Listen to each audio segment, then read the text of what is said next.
Hello বন্ধুরা, আশা করি সকলে ভালো আছেন। আজকে আমরা কথা বলবো সফল হওয়ার সহজ 10টি উপায়। তো বন্ধুরা, সকলে মনোযোগ সহকারে শেষ পর্যন্ত ভিডিওটা দেখবে আশা করি। বন্ধুরা, আমরা সকলে জানি সফল হওয়ার জন্য পরিশ্রম আমাদের অবশ্যই করতে হবে। তার সাথে পাশাপাশি আমাদের কিছু নিয়ম কানুন আছে যেগুলো আমাদের মেনে চলতে হবে। তো চলো বন্ধুরা, দেরি না করে সেই নিয়মগুলো কি কি আমরা জেনে নিই। বন্ধুরা, আমাদের প্রথম স্টেপ হলো সবসময় লক্ষ্য নির্ধারণ করা এবং তা পরিবর্তনশীল করা। দ্বিতীয় স্টেপ হলো শিক্ষার অধিকার প্রতিষ্ঠা করা এবং নিরন্তর শেখার চেষ্টা করা। তৃতীয় স্টেপ হলো সুস্থ ও সঠিক খাদ্য ও শরীরের চর্চা রাখা।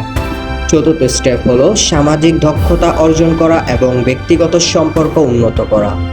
পঞ্চম স্টেপ হলো সময় পরিচালনা করা এবং পর্যাপ্ত বিশ্রাম নিশ্চিত করা। ষষ্ঠ স্টেপ হলো পরিবেশের জন্য দায়িত্বশীলতা দেখানো। সপ্তম স্টেপ হলো নিজের দক্ষতা উন্নত করা। অষ্টম স্টেপ হলো নির্ভয়ে নতুন অভিজ্ঞতা অর্জন করা এবং আত্মবিশ্বাস উন্নত করা। স্বজন, বন্ধু এবং সহযোগিতাশ্রীদের সাথে মধুর সম্পর্ক রক্ষা করা।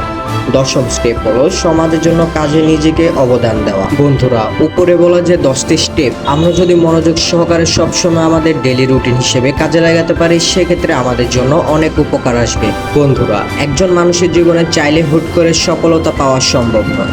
তার জন্য প্রয়োজন কঠোর পরিশ্রম ও দক্ষ মনোবল।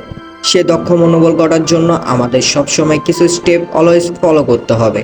তার জন্য আমাদের প্রতিদিনের রুটিনে রাখতে হবে কিছু স্টেপ, যেগুলো আমাদের শরীর এবং মনকে পাশাপাশি আমাদের জীবনে সফলতা এনে দিতে পারে। বন্ধুরা, তোমাদের যদি ছোট্ট ভিডিওটি ভালো লেগে থাকে তাহলে প্লিজ সাবস্ক্রাইব করে আমাদের চ্যানেলে পাশে থাকবে। ধন্যবাদ।